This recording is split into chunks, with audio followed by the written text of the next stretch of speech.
This video is an addendum to my video on reviews and ethics. I suggest that you watch that video before watching this one. It's pretty neat. Hello, welcome to this video where I tell you about definitions and stuff. Let's go into it. First off, in the review video that you watched, hopefully, before watching this, I said that going into definitions is in many ways pointless. And that's why I didn't talk about those definitions in that main video. So why did I say that? The reason why I said that is because definitions only matter if they become widely adopted. People associate words with objects. Definitions are a tool which we use to associate words and language with the things that we encounter in everyday life.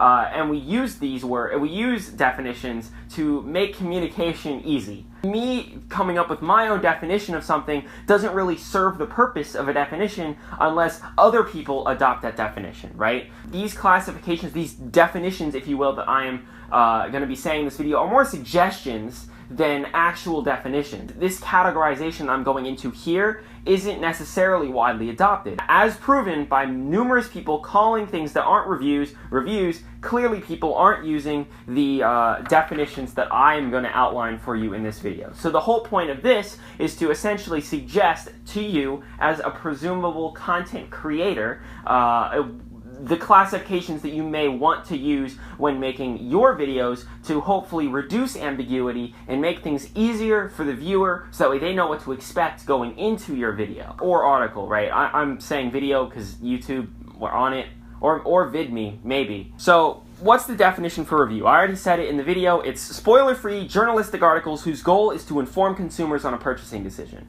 Now, this definition isn't a suggestion. This is the definition of reviews. It's a way to define it. I'm sure there are many other definitions that exist, but the reason why I have to say this definition is set in stone is because it is already widely adopted. But it's not widely adopted by the creators of reviews. It's widely adopted by the general public.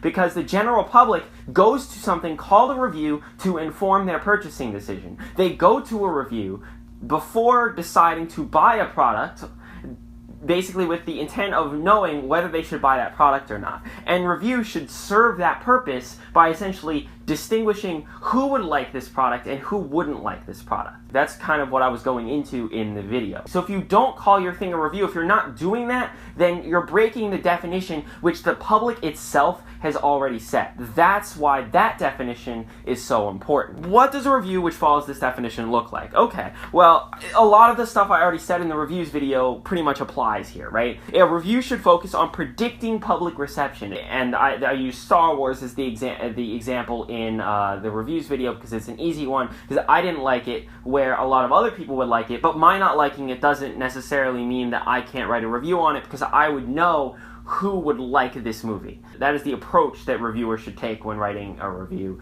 in order to serve the definition which, like I said, the public has set. This isn't my definition. I mean, the wording is my definition, but the definition already exists. And the format, I'm going to say this in the recommended thing, the other addendum, if you will, that I'm going to make for people that are reading and watching reviews, but the most important information to come out of a review is basically the if-then statements, which basically go like this. If you like X feature, then you might like this product. Those statements basically do that distinguishing very clearly. So that way it's like, hey, people that like this feature, you might like this. And if you don't, then you won't. It's very simple, it's very straightforward, and it communicates to the consumer exactly the information they need. Now, there are 3 other terms that I'm going to be using in this video to distinguish other kinds of things that aren't reviews from each other. So that way we can better understand what this type of content is, right? So the first one I want to go to is the kind of content that you would see on a channel like my own, or a platform like my own. That would be a critique or analysis. You could say a critical analysis would be the full word, but a lot of people just use the words critique and analysis. Academic articles whose goal is to derive deeper meaning from a product. And basically, like I said, the goal of a critique or analysis, like I said in the reviews video is to teach the reader or viewer something. It's basically to say, hey, look at this in this way. It has an angle to it. It has an argument to it. What are some examples of that? Usually you'd find stuff like this in academic journals, and you see this a lot with film and music. You don't see that as much in the field of gaming, which is why you see a lot of those kind of things on the YouTube platform, because academic journals centered around gaming don't really exist. So a lot of people have turned to YouTube in the same way that gaming entertainment has also turned to online platforms like Twitch. So what does a critique look like which follows that definition? Well, like I said, it can look like whatever you want. The main thing is that you have an argument. And the argument can be something very simple, like this is good or this is bad. But I think a lot of times the more critical something is, usually the more nuanced the argument is. It could be this is good because of this, or this is bad because of this. But it could even be something like this piece of work elicits this reaction, or all those kinds of things. For example, my argument with the Mario video that I made before this was that essentially recurring problems with 3D Mario games were fixed in Super Mario 3D World, and it may be a side argument as well that Super Mario 3D World is more true to the historic Mario formula than other 3D Mario games. But really, it can be in whatever format you want. The main thing is that you have an argument that you want to make. The third one is an after show. What is an after show? After shows are articles or podcasts whose goal is to incite and continue public discourse about a product rather than make a definitive argument. So these are basically discussions or reaction pieces. And I use the term after show because a lot of television reviews have more recently adopted the term after show, and it's a term that I particularly like. I would like to see that term maybe adopted more, because I think it does a good job of distinguishing this reactionary content from something like a review, which is focused on recommendation. If the review exists under the precedent that you've already watched the thing or consumed the thing, then it's not a review, because you've already seen or consumed it doesn't make any sense. If a review is a recommendation, then it has to be, it has to be before you buy the product. What does an after show which follows this definition look like?